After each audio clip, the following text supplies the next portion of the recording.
tu watoto wake. Yupendo mwana wa Mungu, na sisi tupendane kama Baba Mungu. Amri yake ndiyo ikupendana sana. Sijaona kwaya yoyote. Kama Adventist men muko, so kwa hizo kwaya tatu wenye wako tayari waingie jukwani. Tukienda stanza 2. Na sisi tupendane kama Baba Mungu, amri yake ndiyo ikupendana sana. Yupendo tu watoto wake. Yupendo mwana wa Mungu, na sisi tupendane kama Baba Mungu, amri yake ndiyo ikupendana sana. Duniani huzuni, ugonjwa, mauti, kwa pendo tu wafariji wenye mahitaji. Yupendo tu watoto wake. Yupendo mwana wa Mungu, na sisi tupendane kama Baba Mungu, amri yake ndiyo ikupendana sana. Sijaona kwaya yoyote. Sijui kama maili mbili muko. Tukienda stanza 4. Na atakapokuja kutuchukua juu, tutaimba milele pendo lake Yesu. Yupendo tu watoto wake. Yupendo mwana wa Mungu, na sisi tupendane kama Baba Mungu, amri yake ndiyo ikupendana sana. Sijaona kwaya yoyote. Tufungue namba 174. 174.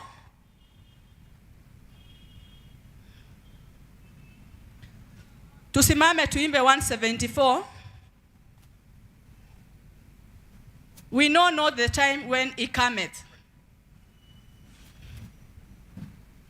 Sijui atakapokuja. Tuimbe zote na tukisikiliza maneno ya wimbo huo. Tuanze pamoja. Sijui atakapokuja, mchana au usiku, labda saa ya alasiri, pengine ni alfajiri. Utwambia tuwe tayari,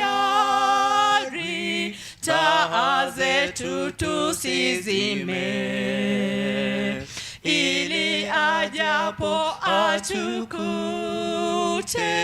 tuwe tukimgoja yeye.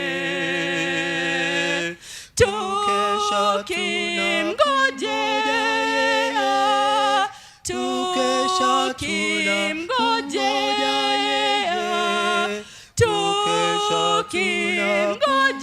tukimngojea, twakesha twamngoja yeye. Nakumbuka huruma zake, bei ya wokovu wetu. Aliacha nyumba tukufu, awafilie wabaya. Ni nani itampendeza kama sisi watu wake, tukionyesha pendo letu, tuwe tukimngoja yeye. Tukimngoja yeye,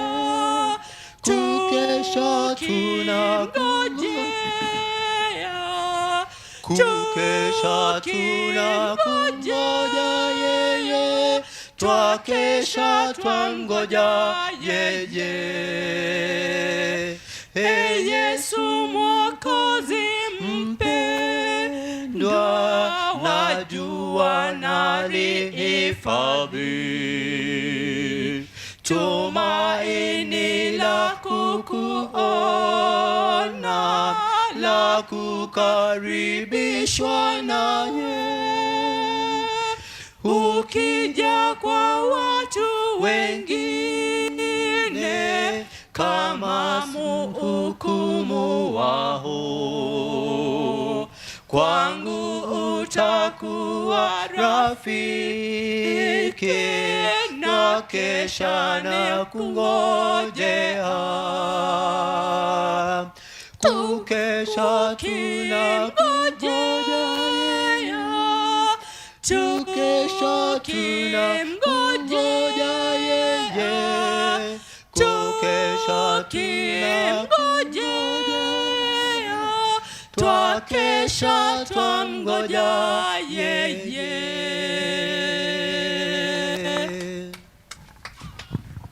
Haya, tuombe.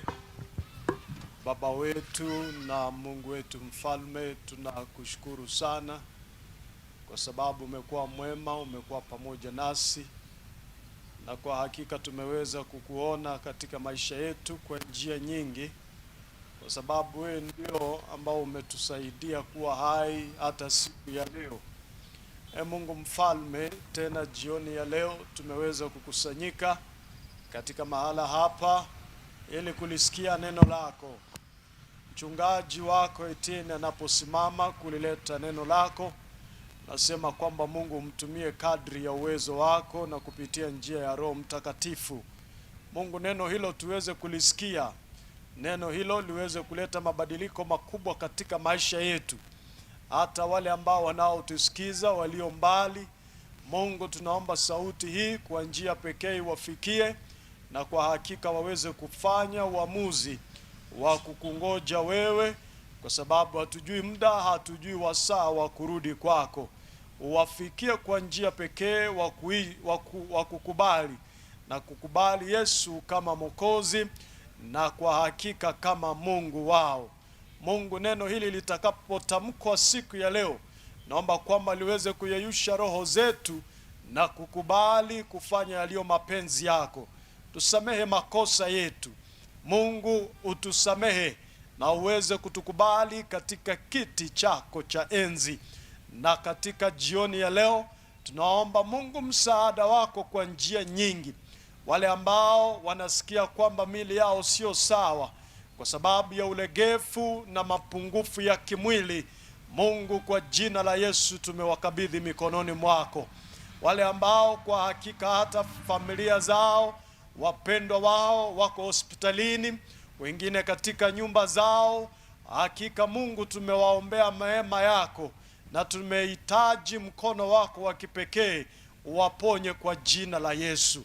Mungu wa neema, watoto wetu ambao wanasafiri kuelekea shuleni, nao tumewakabidhi mikononi mwako kwa njia pekee. Wape neema ya usafiri, wafike shuleni salama salimini. Weze kutenda mapenzi yako katika maisha yetu na maisha ya kila mmoja. Baada ya mahubiri ya siku ya leo, tuweze kukuona tena upya. Ndilo ombi letu tumeliomba kupitia jina safi la Yesu aliye mwombezi wetu. Amen. Amina. Bwana asifiwe. Our God is good. Nipungie mkono kama mnanisikia. Our God is good. Tuongeze Bwana sauti. Hatujui hizi vitu zinakuwa namna gani. Crusade tunafaa kusikika 2 kilometers away, kwa sababu wengine walio hapa ni watu wameokoka. We need this sound ifikie watu walio sokoni, watu walio Kisii School, watu walio mbali waweze kusikia hii sauti mahali walipo. Kwa hivyo nataka nione yule ambaye aliye pale mwisho anipungie mkono kama ananisikia. Bwana asifiwe. Nipungie mkono wale tumeketi pale mbali. Bwana asifiwe. Asante kwa kunipungia mkono. Mungu awabariki sana, awe pamoja nanyi, na tumewakaribisha kwa njia pekee mulisikize hili neno linalapokuja kwenu, na ninafahamu mnamhitaji Mungu katika maisha yenu, na huyo Mungu ambaye amewapa uzima, ndio maana sisi tuko hai sisi wote. Kwa hivyo nachukua muda huu kumkaribisha Pastor Etienne aweze kusimama.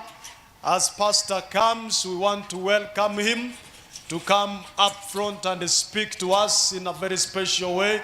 Let me see by the show of hands those who welcome Pastor this evening. Pastor, you are welcome, and may God use you in a mighty way. Asante sana. Karibu wote.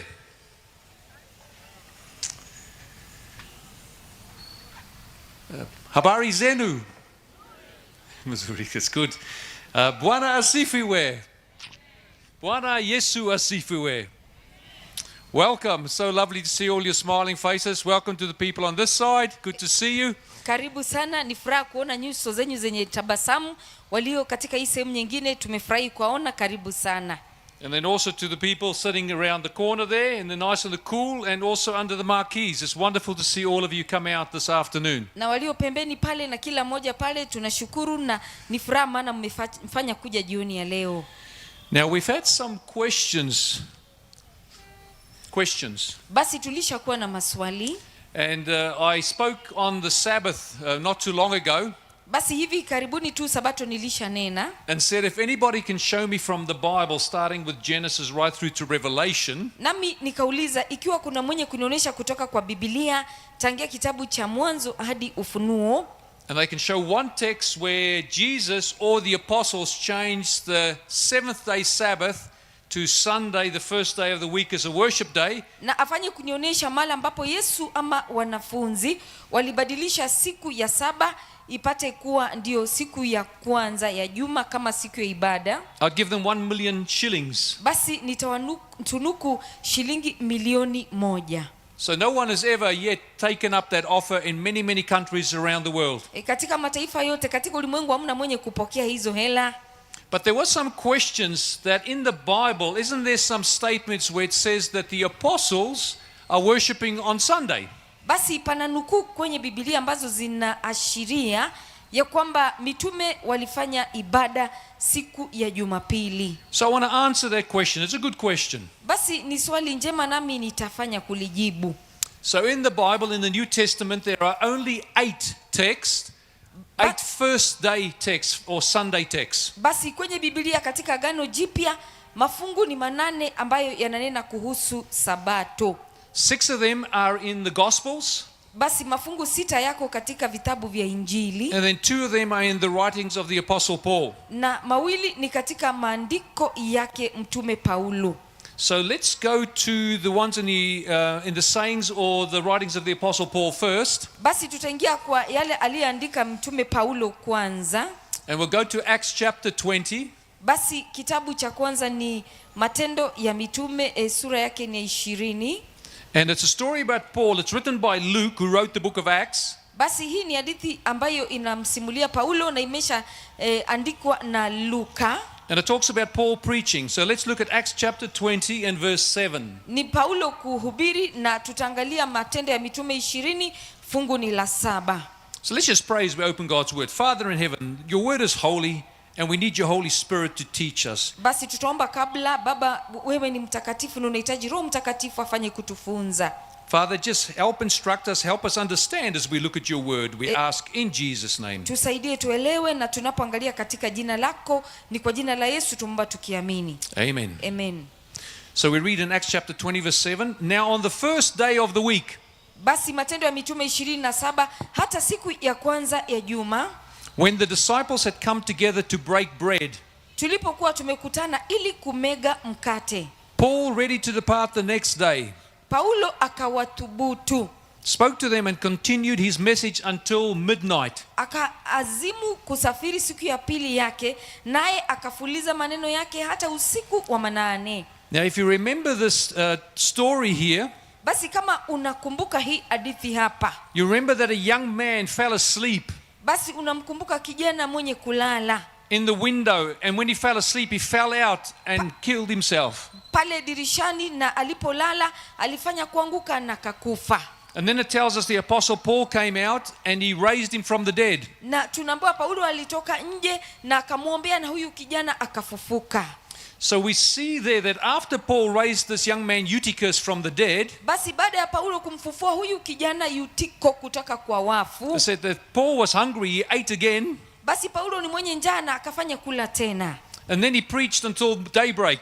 na akahubiri hadi palipokucha asubuhi. Now, daybreak is still the first day of the week. Basi hii bado ni siku ya kwanza ya juma. Now, how does the Bible measure time?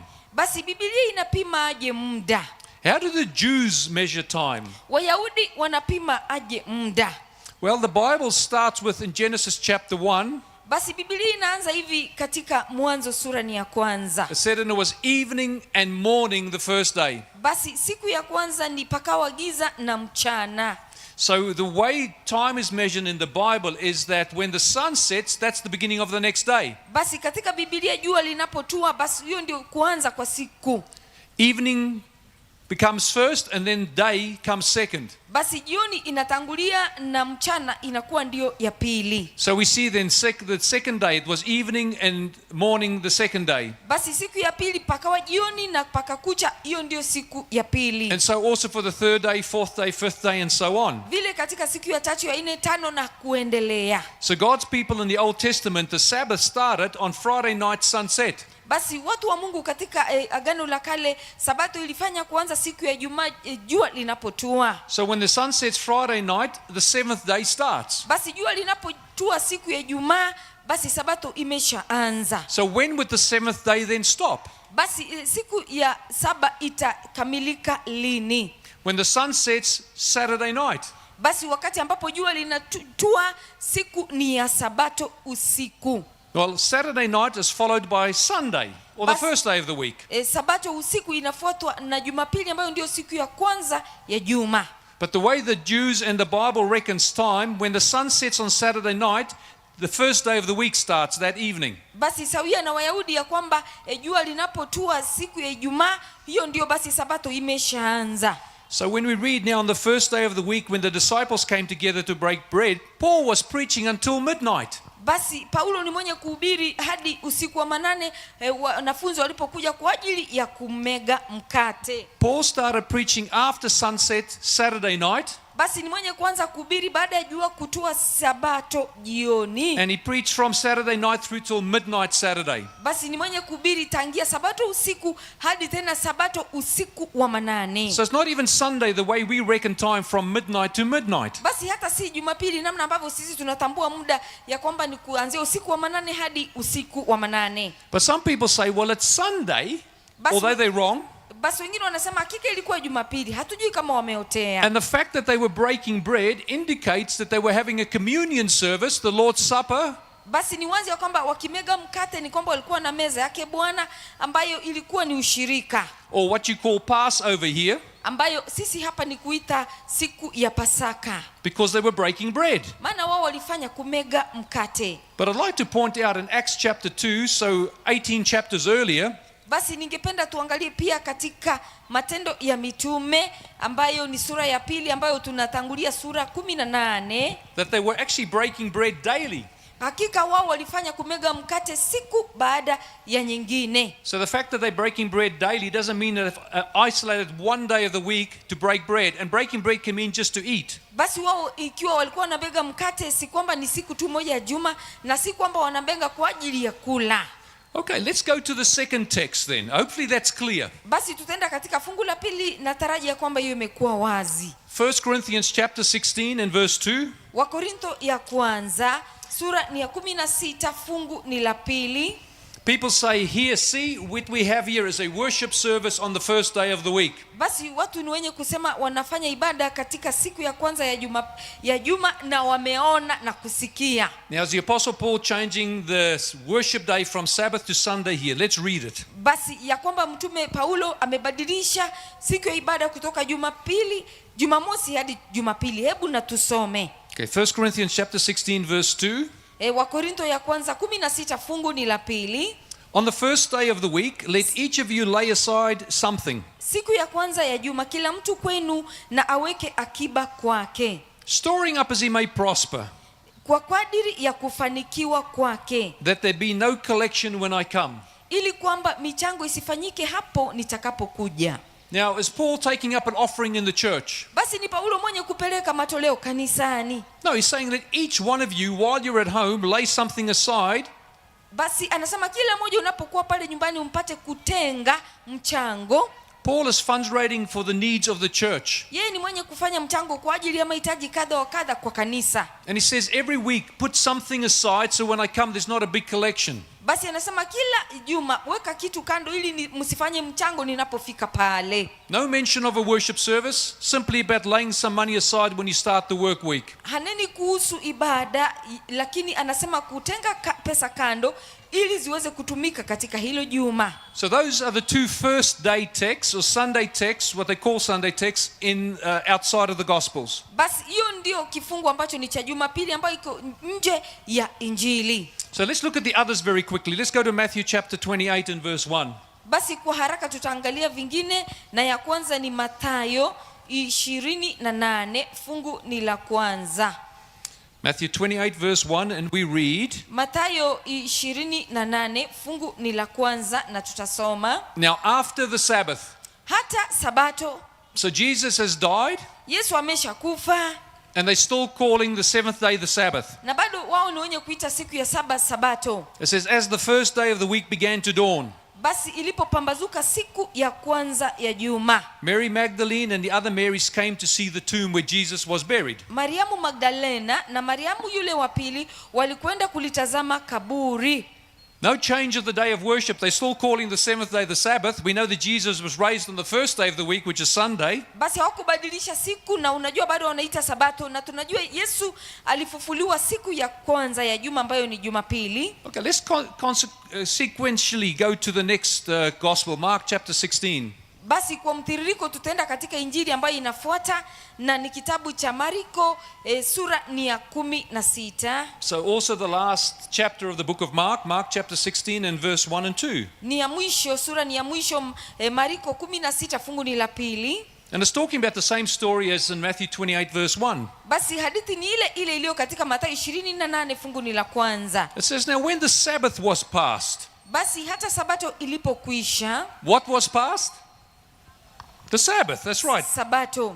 Mary Magdalene, Mary the mother of James, and Salome brought spices. Mariamu Magdalena na Mariamu mama ya Yakobo na Salome walinunua manukato, And then that they might come and anoint him. wapate kwenda kumpaka. And so very early in the morning on the first day of the week, they came to the tomb when the sun had risen. Hata alfajiri mapema siku ya kwanza ya juma wakaenda kaburini jua lilipoanza kuchomoza. And of course they find the tomb empty because Jesus was risen. Hakika walipata kaburi likiwa tupu, maana Yesu ni mwenye kufufuka. But no mention of worshipping on that day because they still mention the Sabbath. Maana hawasemi ibada siku hiyo, maana wao ni kutamka tu Sabato. Let's go to Mark chapter 16 verse 19, a few verses later. Basi hebu tuangalie mafungu mengine baadaye ambayo ni Marko 16 fungu ni la 19. Now when he rose early on the first day of the week. Basi alipofufuka siku ya kwanza ya juma. Which day is that? Would we call that? Basi hiyo ni siku ipi? It's Sunday, it's after the Sabbath. Basi ni Jumapili baada ya Sabato. So let's read there. He appeared first to Mary Magdalene, out of whom he had cast 7 demons. Basi aliwaonekania wa kwanza Maria Magdalene ambaye alishatokomeza mapepo 7. So here we see there's still no change in the Sabbath. It's just mentioning that Jesus raised on the first day of the week. Basi hamna badiliko katika Sabato, bali ni kutamka kwamba Yesu ni mwenye kufufuka siku ya kwanza ya juma. I'm going to skip Luke 24. Let's just go to John chapter 20. Basi tutaruka Luka 24, lakini tuenda katika Yohana 20. Then it says in John chapter 20 and verse 19. Basi Yohana 20 fungu na 19 inanena hivi. It says, then the same day at evening, being the first day of the week. Ikawa jioni siku ile ya kwanza ya juma. When the doors were shut. Pale walipokuwa wanafunga milango. So what time of the day is this? Basi hiyo ni siku gani ya siku? It's evening. Ni wakati wa jioni. It's evening, so we know it's evening and morning the first day, evening and morning the second day. Basi tunajua ni jioni kuna kucha ni siku ya kwanza, jioni kuna kucha ni siku ya pili. So at the same day, being the first day of the week, when the doors were shut,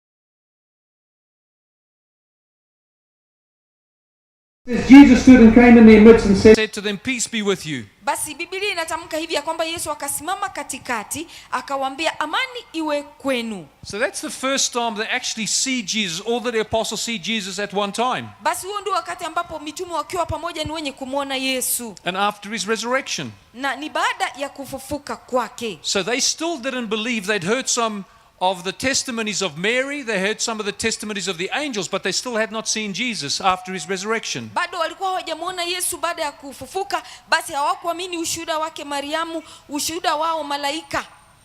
So, we can see there's no change in the worship day at all. Basi tunagundua kwamba hamna mabadiliko katika siku ya ibada kamwe. So those are all the first day texts in the Bible. Basi hayo ndio mafungu ambayo yamenakili siku ya kwanza kwenye Biblia. Now I want to bring something else out for you. Basi mimi ningependa tena niwaletee mambo mengine. And I'm going to go to Hebrews chapter 9.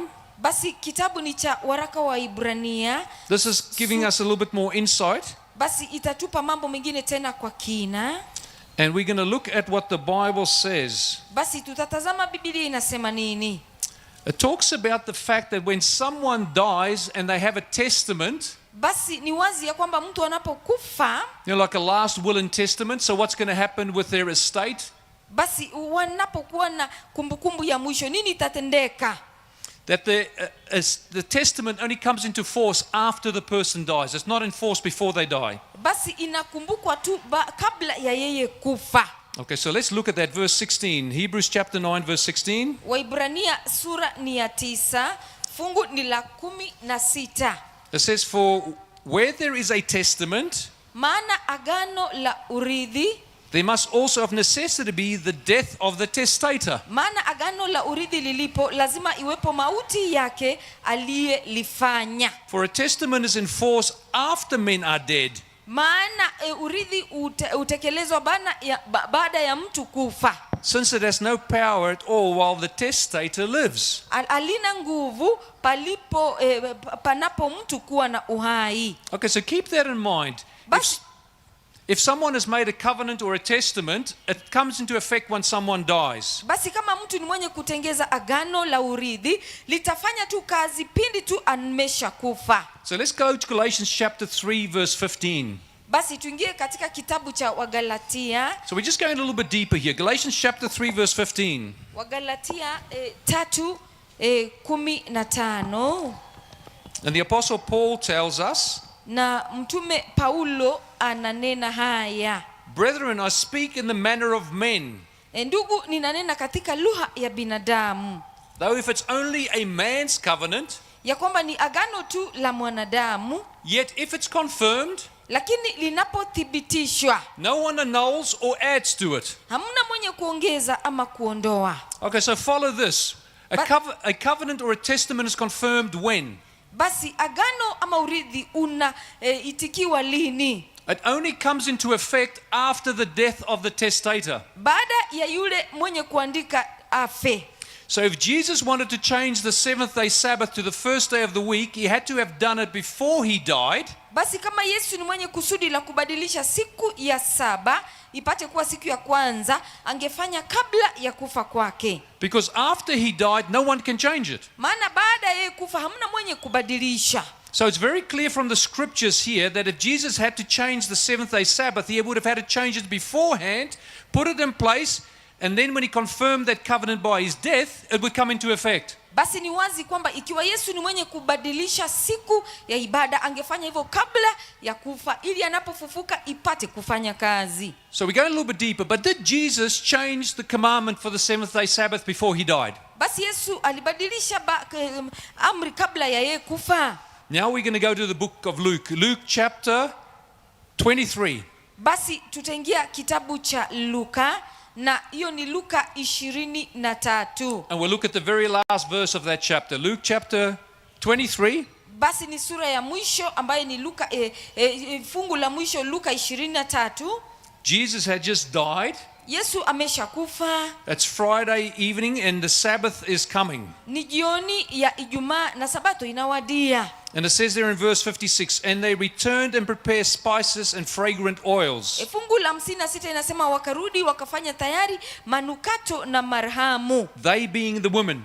Hao wakiwa ni wanawake. And the Bible says, and they rested on the Sabbath according to the commandment. Na Biblia inatamka hivi, ni siku ya Sabato walistarehe kama ilivyoamuriwa. Did Jesus tell any of his disciples at that time that the commandment for the Sabbath had been changed? Basi Yesu alitamkia wanafunzi ya kwamba Sabato ilishabadilika. Jesus is dead and they're still resting on the Sabbath according to the commandment. Yesu amekufa lakini baada wao ni wenye kutunza Sabato namna walivyoamuriwa. Let's go to verse 1 of Luke 24, the very next verse. Basi tuangalie fungu la kwanza Luka 24 ambalo linapakana. And it says, now on the first day of the week, very early in the morning, Hata siku ya kwanza ya juma ilipopambazuka, they and certain other women with them came wao hakika hao ni wanawake to the tomb to bring spices which they had prepared. walikwenda kaburini wakiyaleta manukato walioweka tayari. So the women waited till after the Sabbath was over, and then they came to anoint Jesus' body with the spices on the first day of the week. Basi hao wanawake walifanya kusubiri Sabato ikamilike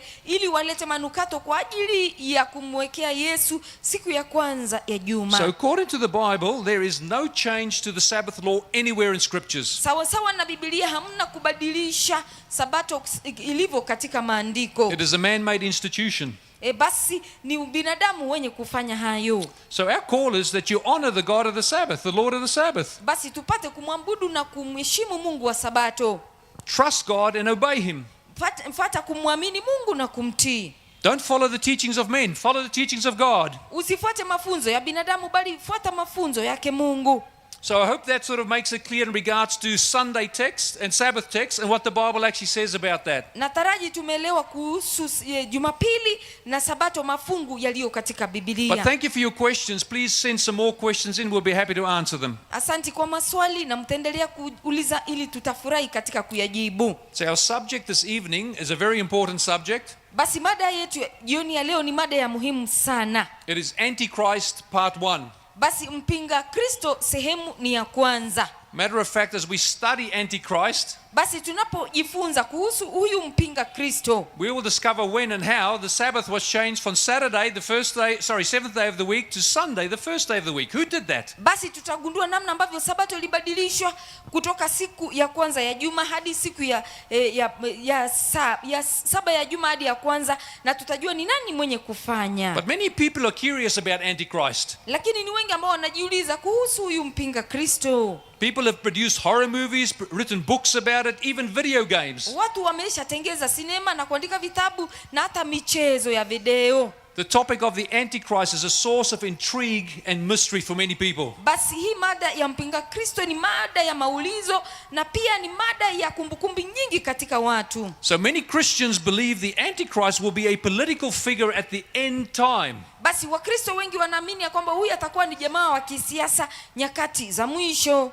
Even Nostradamus made some predictions about the Antichrist. Hata huyu ambaye anaitwa Nostradamus aliweza kutabiri kuhusu huyu mpinga Kristo. And he predicted 3 Antichrists. Basi yeye ni mwenye kusema tutakuwa na wapinga Kristo watatu. So his followers believed by their rough interpretation that Napoleon was the first Antichrist. Waumini wake walifanya kuamini ya kwamba kupitia kwa makadirio yake ya kwamba wa kwanza ni huyu Napoleon ambaye ndiye mpinga Kristo.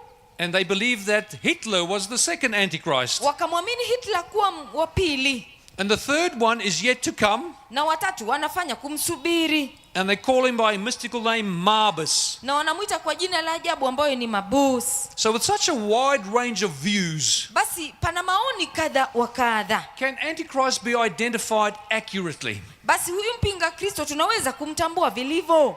Is Antichrist an individual or an alliance of evil? Basi huyu ni mtu binafsi ama ni mtiririko wa vitu? Will he appear in the future or is he alive today?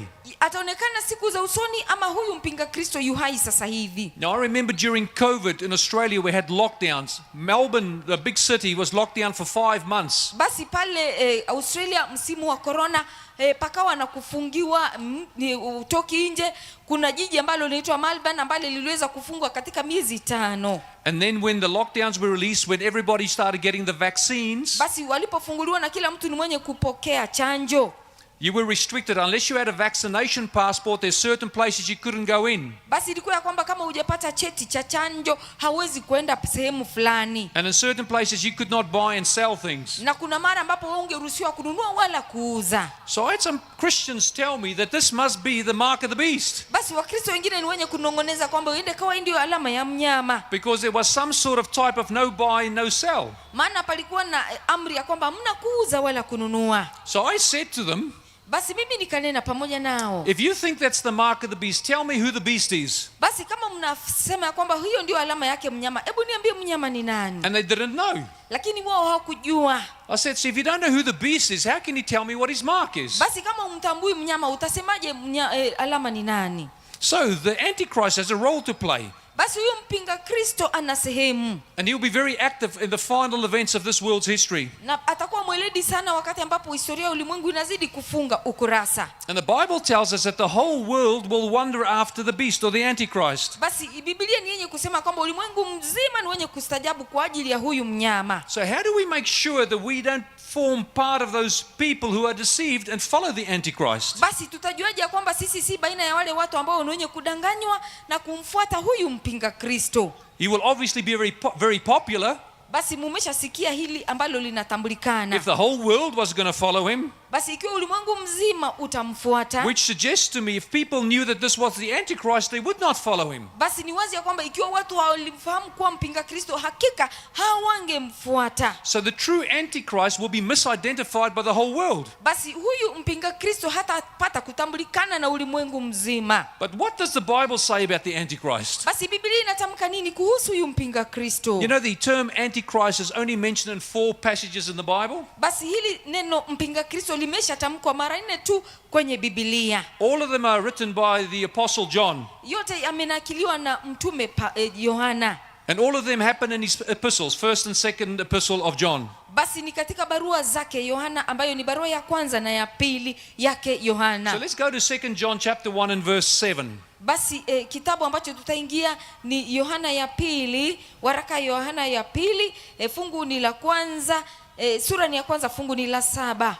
And it says, therefore many deceivers have gone out into the world, Inasema hivi, kwa maana wadanganyifu wengi wametokea who duniani, do not confess Jesus Christ as coming in the flesh. wasiokiri ya kuwa Yesu Kristo yuaja katika mwili.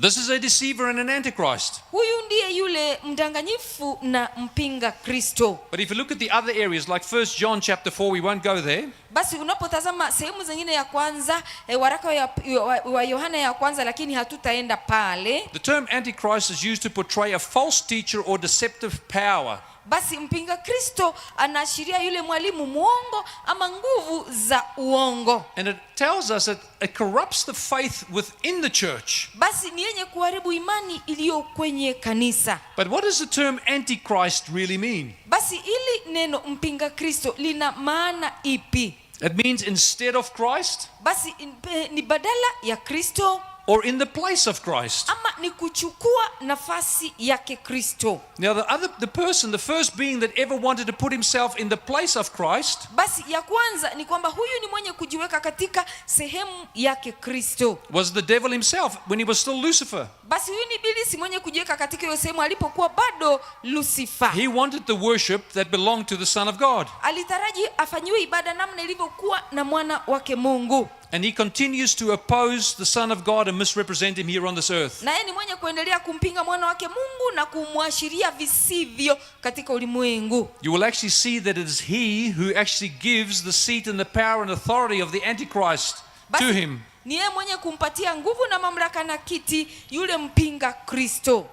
Now, what is the name of the Antichrist that would arise after the time of the early church? Basi jina la huyu mpinga Kristo atakayechipuka baada ya kanisa ni nani? I want us to look at 2 Thessalonians chapter 2. Basi tutaangalia kitabu cha Wathesalonike ya Because pili. he's given two other names as well to help us understand of what character he is. Basi majina ameshapewa ni mawili ili tupate kuelewa tabia yake asili. Now, within the early church, some people believed and taught that Jesus would return in their day. Basi katika kanisa la kwanza wengine walifunza na kuamini kwamba Yesu ni mwenye kuja wakati wa mchana. So what we're reading here is Paul refuting that and giving us a lot of extra information. Basi hapa ni Paulo kukataa na kutupatia mambo zaidi. 2 Thessalonians chapter 2 starting at verse 1. Basi Wathesalonike ni ya pili, fungu ni la pili na fungu sura ni ya pili, fungu ni la kwanza. Now, brethren, concerning the coming of our Lord Jesus Christ and our gathering together to him. Si ndugu, tunakusii kwa habari ya kuja kwake Bwana wetu Kristo na kukusanyika kwetu mbele zake. We ask you not to be too soon shaken in mind or troubled. Kwamba msifadhaishwe upesi hata kuiacha nia yenu. Either by spirit or by the word or by the letter. Wala msitishwe kwa roho wala kwa neno wala kwa waraka unaodhaniwa kuwa ni wenu. As if the day of Christ had already come. Kana kwamba siku ya Bwana imekwisha kufika. And then the apostle says very emphatically, let no one deceive you by any means. Na mtume anasema kwa mambo makali ya kwamba mtu yeyote asiwadanganye kwa njia yoyote. For that day, that is the second coming of Christ. Maana hiyo siku anaposema siku ya kuja kwake Yesu mara ya pili, that day will not come unless a falling away comes first. haiji isipokuja kwanza ule ukengeufu akafunuliwa yule mtu wa kuasi. Now the word falling away there actually is the Greek word apostasia. Basi ile jina ukengeufu ni ile jina katika Kiyunani ya kwamba apostasia.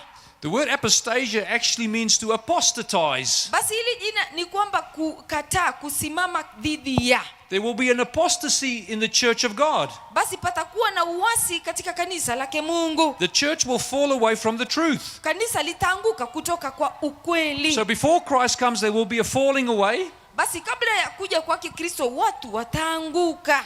And it says the falling away comes first that the man of sin is revealed. Ya kwamba ukengeufu utakuja akafunduliwa yule mtu wa kuasi. So what is the name of the Antichrist given here? Basi jina lake ni lipi hapa? He is a man of sin. Anaitwa mwana wa uharibifu. And according to the Bible, what is sin? Basi sawasawa na Biblia, dhambi ni nini? It is the transgression of the law of God. Basi ni kuvunja amri yake Mungu. So this man is a lawbreaker. Basi huyu ni mwenye kuvunja amri yake Mungu. Matter of fact, he probably would promote an alternative day to the seventh day worship. Ni wazi ya kwamba yeye ni mwenye kukubali siku nyingine ambayo ni mbadala ya siku ya ibada. He may even promote the worshipping of idols, even of what is in heaven, and let people burn incense in front of it. Basi hata atasema watu wafanye kuabudu sanamu, hata zili kuhusu walio juu mbinguni, na hata watu wenye kuchoma manukato kwa sanamu. So we'll see here that the falling away comes and prepares the way for the man of sin to enter the church. Panakuwa na ukengeufu,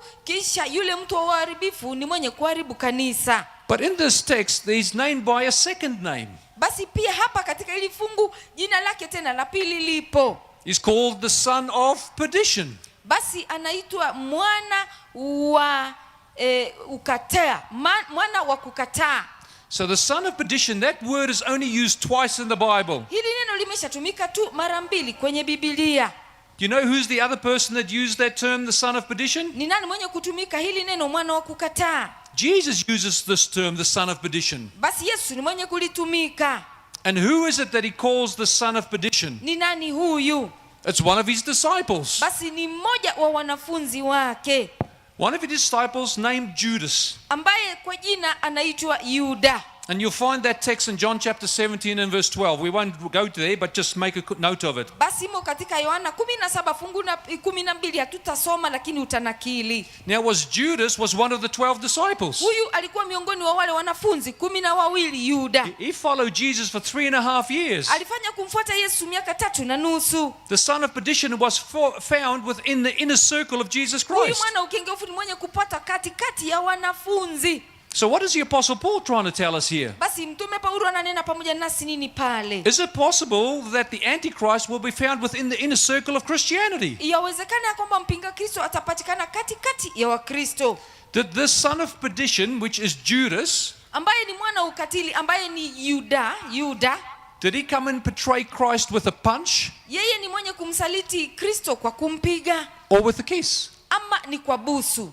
He betrayed Christ with a kiss. Yeye ni kumsaliti Kristo kupitia kwa kumbusu. So he was a subtle imposter, Basi yeye ni mtu wa kujifanya not a violent opposer. ambaye apatikani. So here we are told that the Antichrist will be known as the son of perdition Mpinga Kristo ni mwana ukengeufu and also the man of sin. na vile vile mtu wa uharibifu. And verse 4 says, who opposes and exalts himself above all that is God or that is worshipped.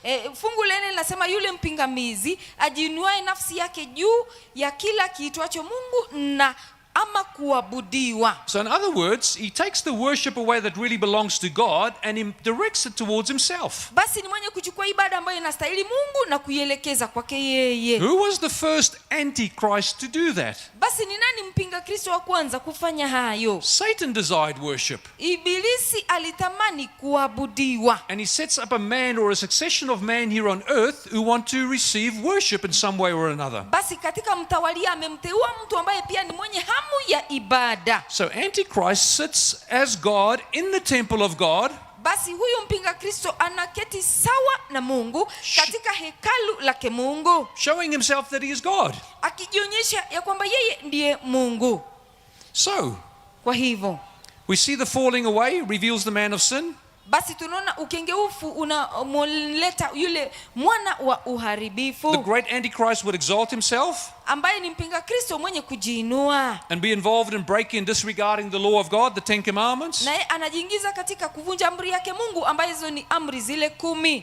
Antichrist would rise within the church, sitting in the church of God, showing himself that he is God. Basi yumo katika kanisa, ametulia kanisani, anajionyesha ya kwamba yeye ni Mungu. Now let's look at this in more detail. Most of the Antichrist prophecies are found in the book of Daniel, in the book of Revelation. Basi tunapoangalia kwa kina ni kwamba nabii za mpinga Kristo zinapatikana katika kitabu cha Danieli na kitabu cha Ufunuo wake Yohana. And they use a variety of different symbols to describe the characteristics of the Antichrist. Ishara ni nyingi ambazo zimetumiwa kwa ajili ya kueleza tabia ya huyu mpinga Kristo. For example, Daniel chapter 7 uses the little horn to describe the Antichrist. Basi kwa mfano Danieli 7 anatumia pembe ndogo ili kutuonesha mpinga Kristo. And the book of Revelation talks about the beast that comes out of the sea, the first beast of Revelation chapter 13. Basi Ufunuo 13 tunaonyeshwa mnyama ambaye anatoka katika maji, basi ndio mpinga Kristo. And then also in Revelation chapter 17 it calls it Babylon. Na katika Ufunuo 7 anamuita Babeli. But our focus tonight will be just a short study out of Daniel chapter 7. Basi mafunzo yetu mafupi jioni yale itakuwa katika Danieli 7. This chapter is vital Basi hii ni kitabu cha muhimu. because it outlines the empires of history. Basi inatuonesha namna matawalia ya historia. And then it identifies the very characteristics of Antichrist, even when it will be revealed. Na tabia ya mpinga Kristo na hata wakati atafanya kufunuliwa. And it also lays the foundation for future descriptions of the Antichrist in the book of Revelation. Na pia tuna msingi wa tabia ya yule mpinga Kristo ajaye ambaye pia iko katika kitabu cha Ufunuo. So let's go to Daniel chapter 7. Basi kitabu ni Danieli, sura yake ni ya 7. And we'll look at verse 2 and 3. I encourage you to read all 28 verses when you get home tonight. Tutaangalia fungu ni la 2 na 3, lakini nakusi upate kusoma yale mafungo yote 28 jioni. So starting in verse 2, Daniel spoke saying, Basi Danieli akanena akisema, I saw in my night vision by night, naliona katika maono yangu wakati wa usiku, and behold, the four winds of heaven was stirring up the great sea. na tazama hizo pepo 4 za mbinguni zilivuma kwa nguvu juu ya bahari kubwa. And 4 great beasts came up from the sea. ndipo wanyama wakubwa 4 wakatoka baharini, And each beast was different from the other. wote wa namna mbalimbali. Now we have some symbols there mentioned already. Basi pale pana ishara zilisho nenwa pale. So wind is mentioned there. Basi pana upepo pale. And what does wind represent in prophecy? Basi upepo ni nini kwenye unabii? We won't go to this text, but take a note, you can read it later. Jeremiah chapter 49 verse 36 and verse 37. Yeremia 36 na 37 hatutasoma, lakini tutaangalia baadaye.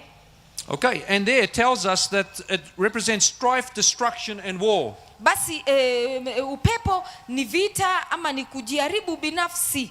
So let's look at the second one. It is the sea, the great sea or the waters. Ya pili ni maji ama bahari. And according to Revelation chapter 17 and verse 15, Na Ufunuo wa Yohana 17 fungu ni la 7. waters represent people, multitudes, nations and tongues. Maji ni watu ama umati ama ndimi tofauti. So take a note of that and look at it later. Revelation 17:15. Basi Ufunuo 17 utaandika.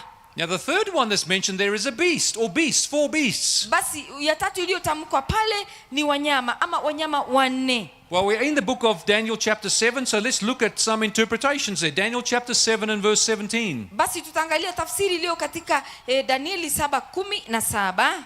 What does the beast represent in prophecy? Basi mnyama ni nani katika unabii? And we read in Daniel 7:17, Basi tunasoma Danieli 7:17. those great beasts which are 4 Hawa kwa maana hawa wanyama 4 are 4 kings which will arise out of the earth. hizi ni tawala 4 ambazo zitachipuka. So what do those 4 beasts represent? Basi hawa wanyama 4 ni kina nani? 4 kings or 4 kingdoms. Tawala 4 ama wafalme 4. So let's go to verse 23 and read some more. Basi tuingie katika fungu la 23 na tufanye kusoma. He said, the 4th beast shall be the 4th kingdom on the earth. Basi mnyama wa 4 ndio utawala wa 4 katika ulimwengu. So it's very clear there that these beasts or these animals represent kingdoms. Basi ni wazi ya kwamba hawa wanyama ni wanaashiria wafalme au tawala. So for example, if I asked you, the United States of America, USA, what animal or what beast represents the United States? Basi ni mnyama yupi ambaye anaashiria bara la Marekani? It's the eagle, right? Basi The bald eagle. ni tai. So if you were to think about Australia, where we come from, Basi ungefikiri juu ya Australia, mahali ambapo sisi what twatoka. animal represents Australia? Mnyama ni yupi? It's a kangaroo, Basi right? mnyama ni kangaroo. Yes. Ndio. South Africa. What Unapofikiri animal represents South Africa? Afrika Kusini, mnyama ni yupi? It's the springbok. Basi ni paa. Looks like the impala. Basi ni sawa na swara. What about the great nation of Kenya? What animal represents this great nation? Basi taifa hili kuu la Kenya ni mnyama yupi? It's the lion. That's right, it's the Basi lion. ni simba. Even Great Britain also uses the lion, right? Hata Uingereza pia wanatumia simba. So beasts representing nations is not unusual. We do that even today. Basi wanyama wanapoashiria taifa haina tatizo, maana hata sisi tuwafanya hata sasa So hivi. they're not negative, they can be quite positive. Basi sio ya kuondoa, bali ni jambo nzuri. But here in Daniel chapter 7 we find 4 great nations, political powers. Basi hapa katika Danieli 7 tunapata nguvu 4 ambazo ni mataifa 4. All different from one another, rising up one after the other, Tofauti na wanachipuka moja baada ya mwingine. with the wind striving on the waters or the great sea. Na mabawa yakiwa yanang'ang'ana pale kwenye maji. That meaning that these kingdoms will succeed one another through conquest and war and destruction. Ina maana kuwa hizi falme zitakuwa mtawalia kupitia kwa vita na kuharibu. Now it's interesting that there are 4 nations mentioned in Daniel chapter 7. Basi ni jambo la kufurahisha kwamba katika Danieli 7 mataifa yaliyotajwa ni 4. Previously we looked at Daniel chapter 2. Hivi karibuni tulipata kuangalia Danieli sura ni ya 2. And there was this metal image. na palikuwa na ile sanamu. The head was of gold, Kichwa kilikuwa ni cha dhahabu, the arms and chest of silver, mikono pamoja na kifua ilikuwa ni ya the fedha, waist and the thighs were of bronze, kifua na mapaja ilikuwa ni ya shaba, the legs of iron, na miguu ilikuwa ni ya which was the chuma, fourth kingdom, ambayo ilikuwa ni tawala ya and 4. then the feet of iron and clay, which meant that Rome divided.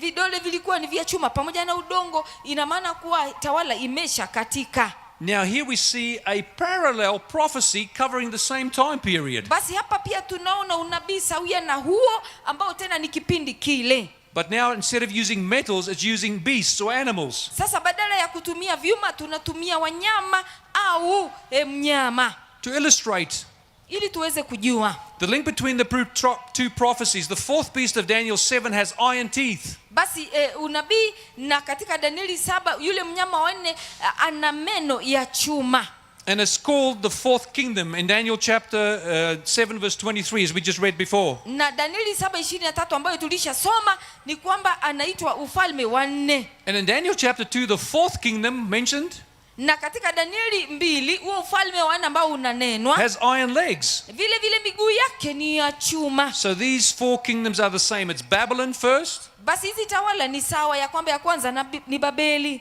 Medo-Persia, with Persia being the dominant force, Wamedi na Wajemi na Wamedi wakiwa wametamalaki, Greece, and then Rome.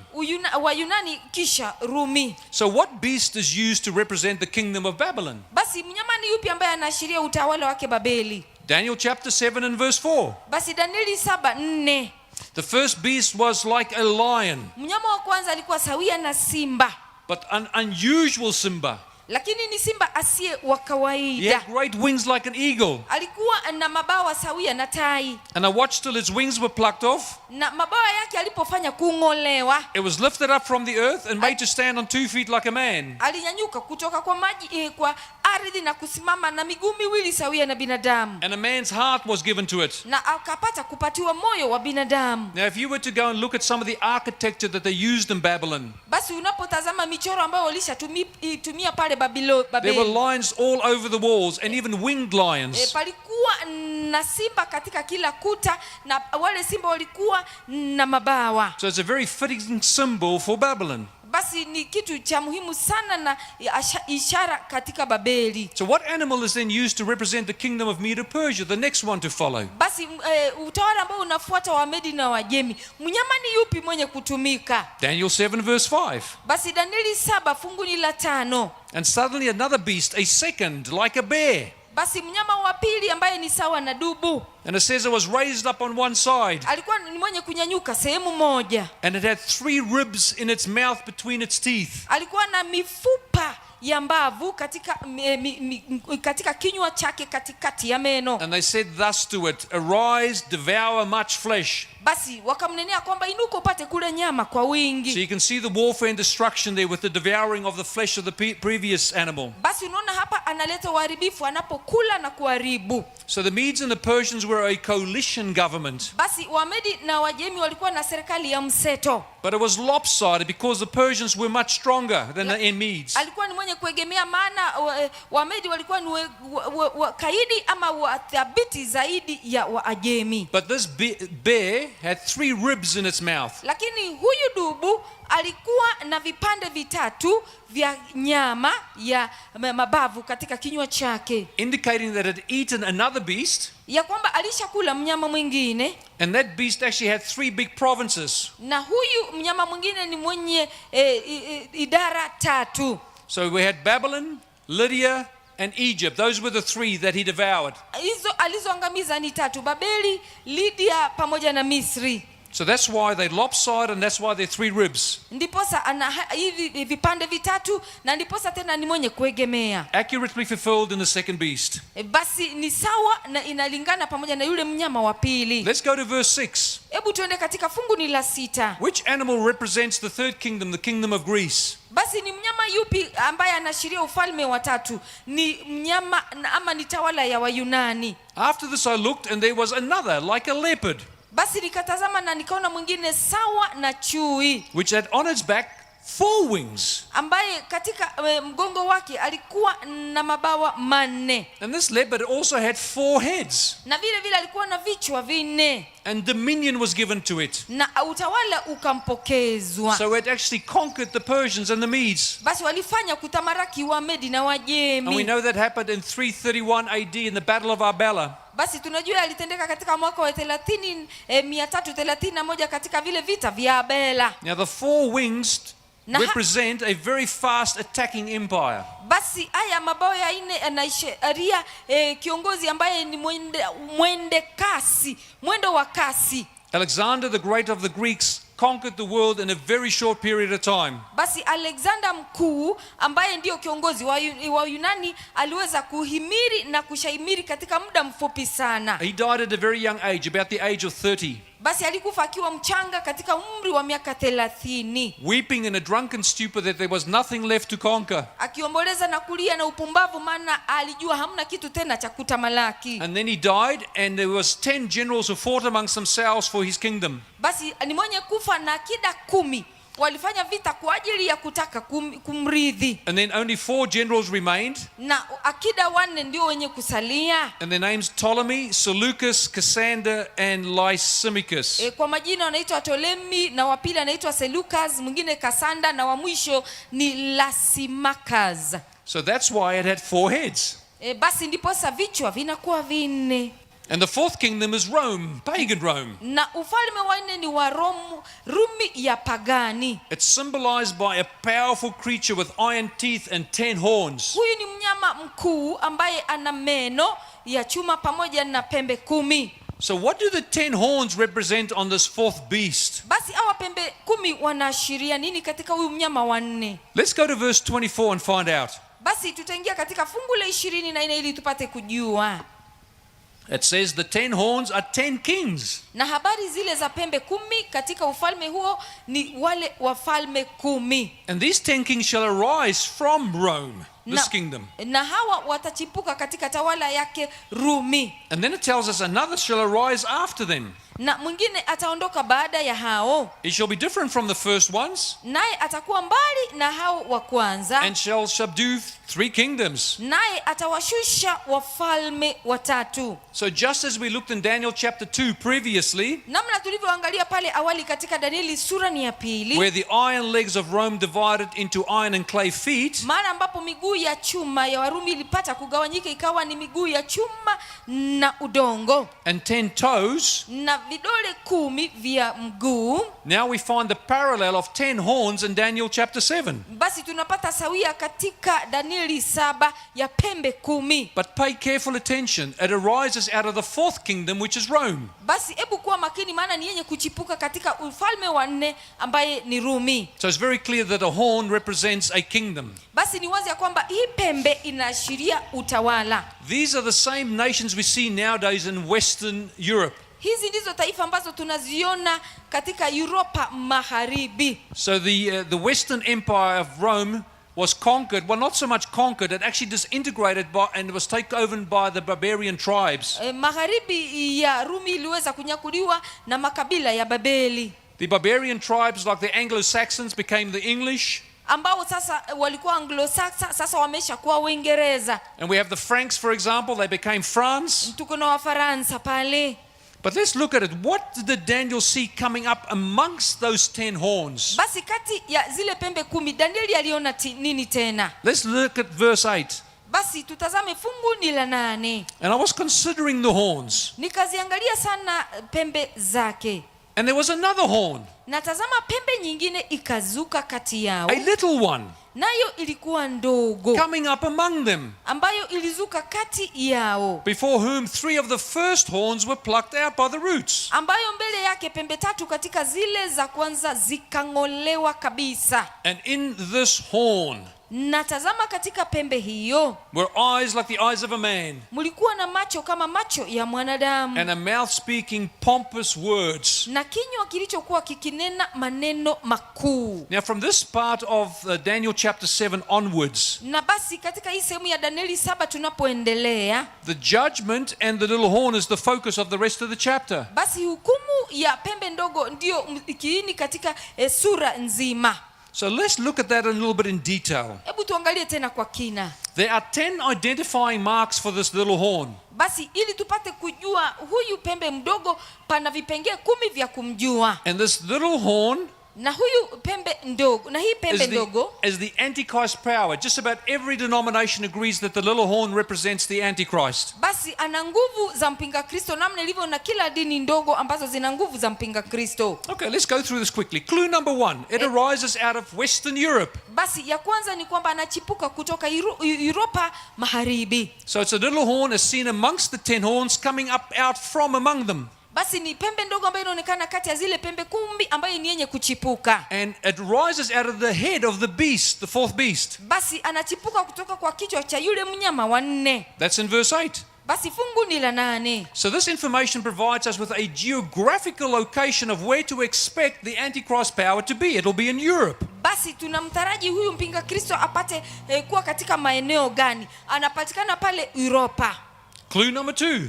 Ya pili, It is a little horn. It's a little kingdom. basi ni pembe ndogo, maana ni utawala mdogo. So this political power has a unique characteristics that it is being a little horn. Ya kwamba ana tabia mpya ya kwamba yeye ni pembe ndogo. Daniel 7 verse 8. Danieli 7:8. So here we have a small nation that will accomplish large things. Hili ni taifa ndogo ambalo litafanya mambo makubwa. Clue number 3. Kidokezo cha 3.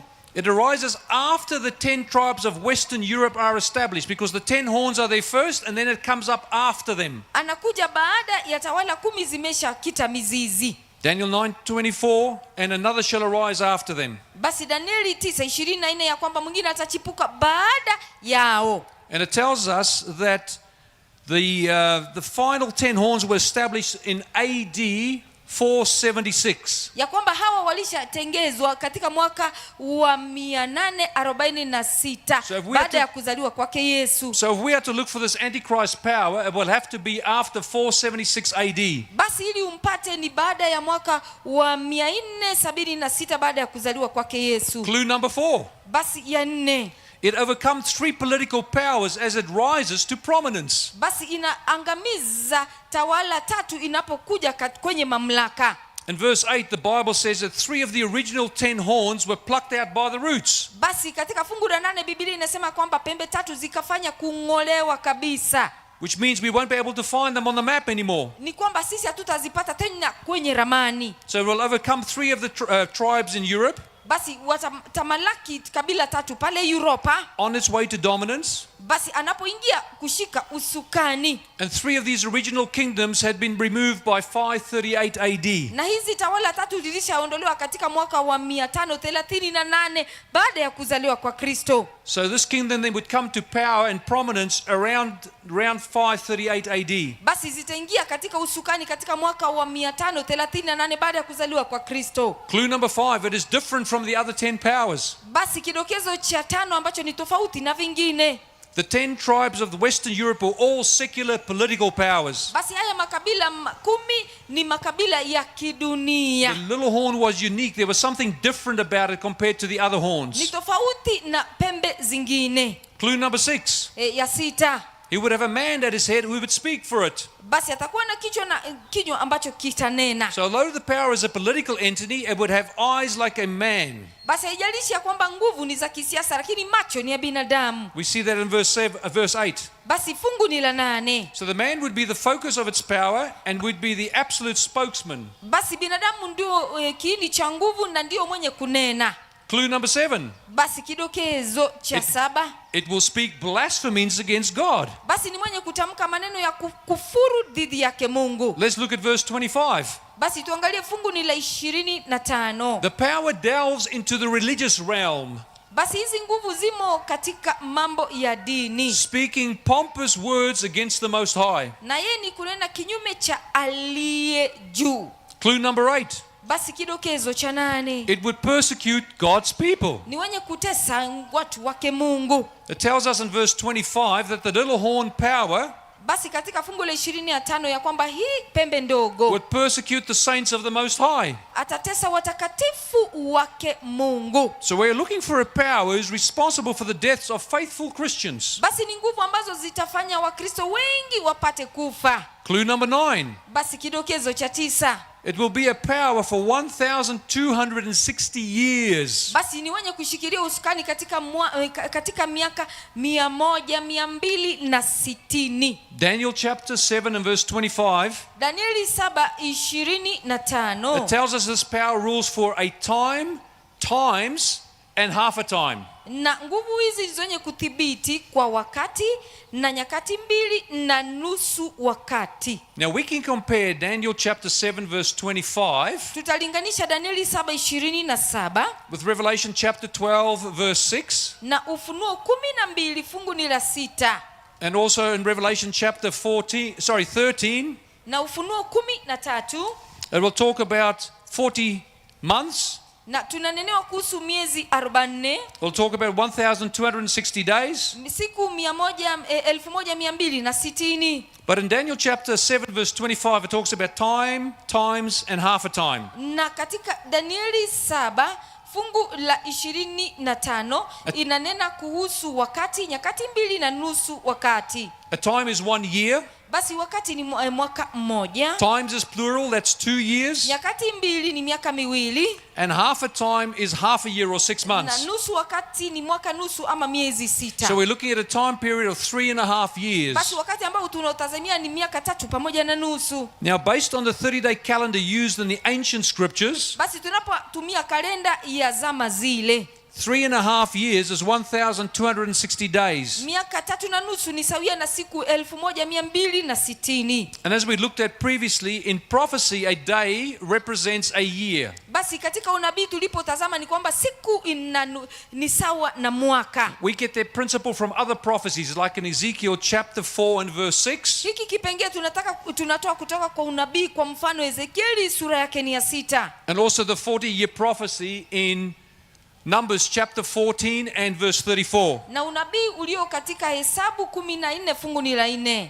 So 7 times in the book of Daniel and Revelation, Basi mara 7 katika kitabu cha Danieli na Ufunuo. the same time period is given, Basi huo tu ndio wakati ambao tena umeshasimuliwa. using different phrases Basi tukitumia nukuu tofauti to represent the length of rule for the Antichrist power. ili tupate kujua kwamba huyu mpinga Kristo ni mwenye kutawala katika muda upi. Clue number 10. Basi dokezo la 10, This power would attempt to change times and laws. ni mwenye kubadilisha siku pamoja na amri.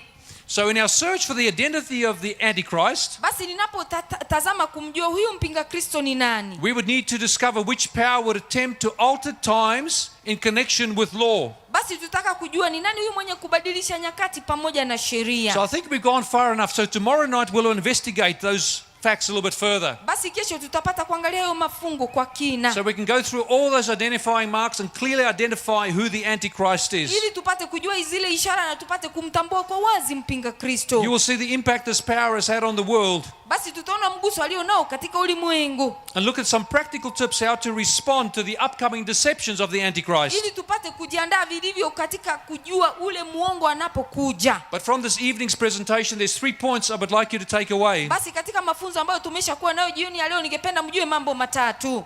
The Antichrist is a person or identity that opposes or attempts to take the place of Jesus Christ. Mpinga Kristo ni yule ambaye mwenye kuchukua na kusema yeye ni Kristo na kuchukua nafasi ya Kristo. Like Judas, he is not a violent opposer, but he's a subtle imposter. Basi sawia na Yuda, yeye hapingi wazi bali anapinga kwa siri, And he betrays Christ with a kiss. na yeye ni mwenye kumsaliti Kristo kupitia kwa busu. The Antichrist prophecy calls him the man of sin. Basi huyu pia anaitwa kama mtu wa uharibifu. And Daniel chapter 7 provides at least 10 clear clues to identify the Antichrist of prophecy. Danieli 7 inatupatia vidokezo 10 ambavyo viko wazi kwa ajili ya kumtambua huyu mpinga Kristo. Now this presentation may be quite challenging for some people. Basi hii ikawa ni changamoto kwa watu wengine. What if you imperceptibly have become part of that Antichrist power and the Bible shows you who it is? Basi iweje upatikane kwamba wewe uko katika zile nguvu za mpinga Kristo na Biblia ifanye kukuonyesha? That would be quite a startling revelation, I would imagine. Basi itakuwa ni ufunuo wa ajabu, mimi nataka kutafakari. And it may even be difficult to digest. Basi hata ni vigumu kuelewa. But remember with who your loyalty lies. Basi hebu kumbuka uaminifu wako uko kwake nani? Your loyalty lies with God the Father and the Lord Jesus Christ. Uaminifu wako ni kwake Baba Mungu pamoja na mwana wake Yesu Kristo. We do not follow men.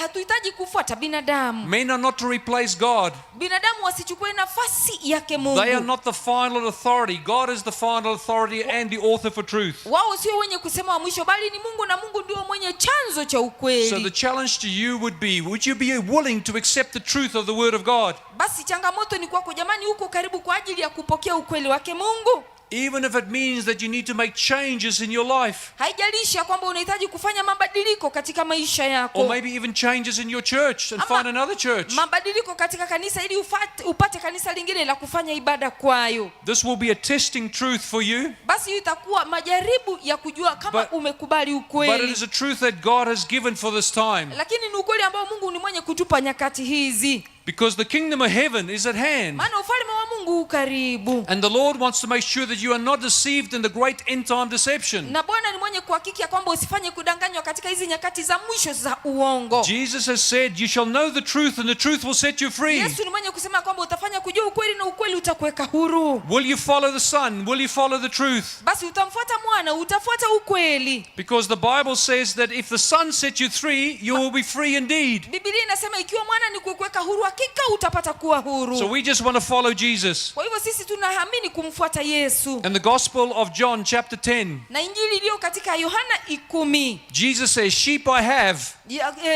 Yesu anatamka kwamba kondoo nao. But they're not of this fold. Lakini hawamo katika zizi langu. But them I must also bring. Lakini lazima nifanye kuwaleta. And they will hear my voice. Na wao ni wenye kusikia sauti yangu. And there will be one flock and one shepherd. Na wao patakuwa na zizi moja, kondoo mmoja na mchungaji mmoja. That's what Jesus says in verse 16 of John chapter 10. Yesu anatamka hayo katika Yohana 16, fungu la 16 na sura ni ya 10. But earlier in John chapter 10, Jesus says, my sheep know my voice. Na pale awali katika Yohana 10 Yesu ni mwenye kutamka ya kwamba kondoo wanajua sauti yangu. And they will by no means follow a stranger. Na hakika hawatamfuata aliye mgeni. So the test will come. Will you follow a stranger or will you follow the Lord Jesus Christ? Basi jaribu litakuja kwamba utamfuata mgeni ama utamfuata Bwana Yesu Kristo. If Jesus is our shepherd, basi kama Yesu ndiye mchungaji wetu, and we are the sheep of his pasture, na sisi ndio kondoo wa malisho yake, we will get to know his voice. hakika tutafanya kujua sauti yake. So when another voice comes, we will not follow it. Ili sauti nyingine mbadala inapokuja, sisi si wenye kuifuata. The other voice will bring deception. It would not be the truth. Sauti nyingine ni yenye kuleta uongo na sisi tunajua ukweli. So the onus is on to us that we know the voice of the Lord Jesus Basi Christ. kilio ni kwetu sisi ya kwamba tupate kujua sauti ya Bwana wetu Yesu Kristo. That you get to know it in the teachings of the Word of Ili God. upate kuelewa mafunzo yaliyo katika neno lake Mungu. So when a stranger comes, Ili mgeni anapokuja, you will say, that's not the voice of the shepherd. utakataa kwamba hakika huyo sio sauti ya mchungaji. That is the voice of a stranger. Hiyo ni sauti ya aliye mgeni. That is the voice of the Antichrist. I will Hiyo not ni follow it. sauti ya mpinga Kristo na mimi sitafanya kuifuata. So Jesus wants us to know his voice. He wants us to have intimacy with him and know him so well that we can only hear his voice. Yesu anataka tujue sauti yake, tumjue kabisa na tupate kujua sauti yake. Other voices may call out, here is the truth, but we go, that's not Jesus' voice. Sauti zingine zinapoita, hakika tunakataa tukisema kwamba hiyo sauti sio yake Yesu. So tonight,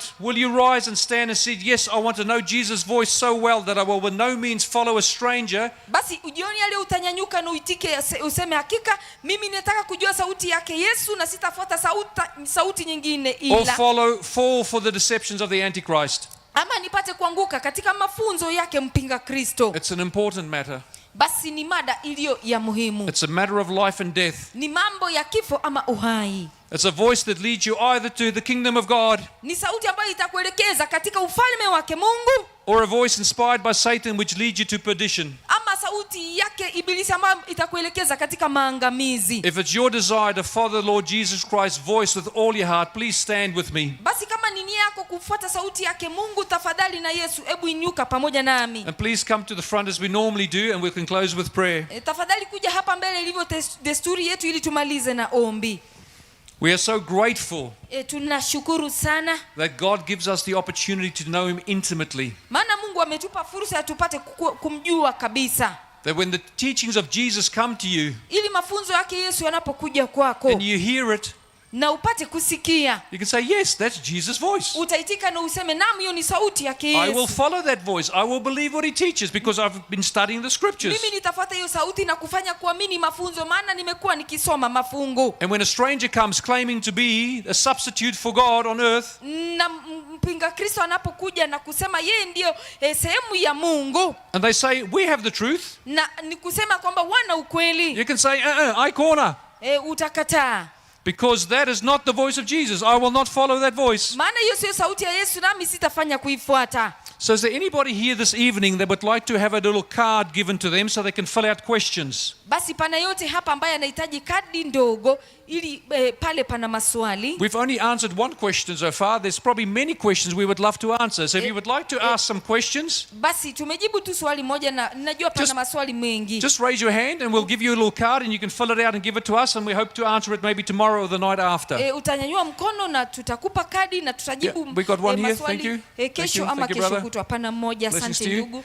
Now on Asante. that card there's 3 questions. Basi pale pana maswali matatu. One is, yes, I'm interested, but I have some questions. That's the third one. Ya kwanza ni kwamba ningependa kupokea ubatizo. The second one is, I used to be baptized. I walked away from the Lord and I would like to seek rebaptism. Ya pili ni kwamba mimi nilishabatizwa lakini nikaotea. And the Nikaenda first- mbali na Bwana, lakini sasa hivi nimeamua kurudi. And the first one is, Ya kwanza ndio hii. I've decided to follow the Lord Jesus Christ for the first time and I would like to be baptized. Nimeamua kumfuata Bwana Yesu, mara yangu ni ya kwanza na nimeamua kupokea ubatizo. So, is there anybody here that would like one of those little cards to fill out? Basi kuna yote hapa ambaye Got a brother anahitaji here on this kadi. side as well? Asante, pana ndugu Got a brother pale. here, got a brother here. Pana ndugu pale Any mwingine. brothers or sisters? Anybody else? Pana ndugu dada popote pale.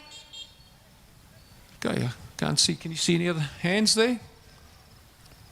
Well, look, welcome. Maybe come to the front here as well. We'd just like to pray for you. Is there anybody would need special prayer? Just come to the front. Asante sana, na yeyote ambaye anahitaji maombi ya kipekee utakuja hapa mbele. You don't have to tell us what your special prayer need is, but if you want special prayer, just come to the front. Even those who want the cards. Hautatuambia hitaji la moyo, lakini kama una ombi la kipekee utakuja hapa mbele, na hata walio na kadi pia mtakuja hapa mbele kwa maombi. And then what we'll do is when we pray, we're going to ask you to raise your hand to heaven. Na tutakapokuwa tunaomba tutakwambia unyanyue mkono kuelekea mbinguni, so that God can see your need. ili Mungu apate kutazama hitaji lako. And we'll pray lako. especially for that. Each of our needs will be a little bit different. Na tutaombea hasa mahitaji, maana kila mtu ana mahitaji tofauti. Praise God. There's a lot of needs here. Bwana sifiwe, maana mahitaji ni mengi hapa. Oh God give you hope. God give you courage. Mungu awape tumaini, awape ujasiri. God hear your prayer. Mungu apate kusikia maombi yenu. And God open his hand and satisfy the desires of your heart. Na Mungu afungue mikono yake ili apate kuwapatia shibe katika kila hitaji lenyu. So there's some more people that are, any other people wanting cards? Yeyote ambaye anahitaji kadi. We've got a lady at the front here, sister at the front. We see your sister. Oh no, just waving. Yeah. Yes, waving. Just being friendly. Okay, wonderful. Asante. Let's see. There's no one else. Let's bow our heads for prayer. Tunaimishe vichwa kwa ajili ya maombi. Father in heaven. Baba yetu aliye mbinguni. You love us so much. Unatupenda upeo. That you want to prepare our hearts. Hadi unataka kuandaa mioyo yetu. And our ears so we can hear. Ili na masikio yetu ili tupate kusikia. And given us spiritual eyesight so that we can see. Hata macho yetu ya kiroho ili tupate kuona. So that when we hear your voice, Father, we know it so well, we will follow wherever you lead. Ili tunaposikia sauti yako Baba, tunaitambua vilivyo na tunaifuata popote. Because you tell us that your word is a lamp to our feet and a light to our path. Ndilo taa katika miguu yetu na nuru katika mioyo yetu. But you care enough for us also to identify those powers that oppose you in your righteousness and your kingdom. Unatujali sana hata unataka tuweze kutambua nguvu ambazo ziko dhidi yako na ufalme wako. Who make bold claims. Ambazo zinatoa matangazo makakamavu. But the claims are not substantiated by the word of God, and we're so grateful that we can understand what is error and what is truth. Na haya matangazo sio ukweli, na tunashukuru maana sisi tunaweza kubagua ukweli na uongo. Father, we see this as a generous act of love on your part to warn us. Baba, tayari tumeshaona kwamba huu ni upendo wako mkarimu na hali yako ya kutuonya sisi. So that nothing will separate us from our preparation for the day when Jesus comes. Ili chochote kisitutenge na kuwa pamoja nawe Yesu unapokuja. But in the meantime, Father, until we wait for that perfect world, ali sasa hivi Baba, ili tunaposubiria ile mbingu kamilifu. We have many concerns in this life. Tuko na mahitaji mengi katika ulimwengu huu. Life on this planet is not easy. Maisha katika sayari hii si rahisi. We have many difficulties and trials and worries and concerns and even fears. Tunapitia machungu na hofu na matetemeko na misongo ya kila aina. And so, Father, this evening your people have come here and many of them have got some genuine concerns. Jioni ya leo Baba yangu, watu wengi wamekuja hapa na wako na mahitaji mengi. Perhaps for themselves, perhaps for someone else. Huenda kawa ni mahitaji yao binafsi ama pengine ya wengine. And Father, as we now pray for those special prayer requests and we lift our hands to heaven to acknowledge that we have a need. Basi tunapokuwa na hayo maombi ya kipekee, tunanyoa mikono yetu kwenda mbinguni, ishara ya kwamba tuko na mahitaji. We know that you know all things. Tunajua kwamba Baba unafahamu kila jambo. And that you can read our hearts. Na wewe ni mwenye kusoma mioyo yetu. So Father, hear the prayer of your people. Baba, hebu sikia maombi ya watu wako. Each one different but all genuine. We pray that you perfect that and present it to the Father. Kila ni tofauti, lakini kila hitaji tunaomba Yesu ufanye likuwe kamili na uweze kuliweka kwa Baba yako. Father, hear the prayer of our heart, hear the cry of our heart. Baba, sikia maombi yaliyo katika mioyo yetu, sikia vilio katika maombi yetu. Come to us with your Holy Spirit to bring comfort and hope. Hebu kuja pamoja nasi kwa Roho Mtakatifu na utupatie tumaini pamoja na faraja. Imbue our minds with understanding and wisdom so that we can have solutions to our challenges. Hebu nia zetu zipate kukuelewa na tuweze kujua namna ya kutegua changamoto zetu. Show us how we can solve our problems. Hebu tuonyeshe namna ya kutegua changamoto zetu. And Father, please help solve the problems that we cannot change. Hebu na Baba utusaidie kusaidia changamoto zetu ili tusipate kubadilika. Father, bless your people this evening. Baba, hebu ufanye bariki watu wako jioni ya leo. Bless them even as they depart and go home. Wabariki hata wanapoondoka kwa ajili ya kuelekea nyumbani. But Father, we wait for another blessing for those who will stay and watch the PowerPoint presentation in Na another Baba, 20 minutes. Na tunaomba mibaraka kwa ajili watakaosalia kwa ajili ya kutazama pia maonyesho mengine kwa dakika 20. Is our prayer in the mighty name of Jesus. Ni ombi letu katika jina kuu lake Yesu. And God's people said, Na watu wa Mungu wafanye kuitikia. Amen. Amen. Amen. Thank you. God bless you all. Asante na Mungu wabariki. Thank you, Pastor, for that wonderful message. Get the point. Take a step forward.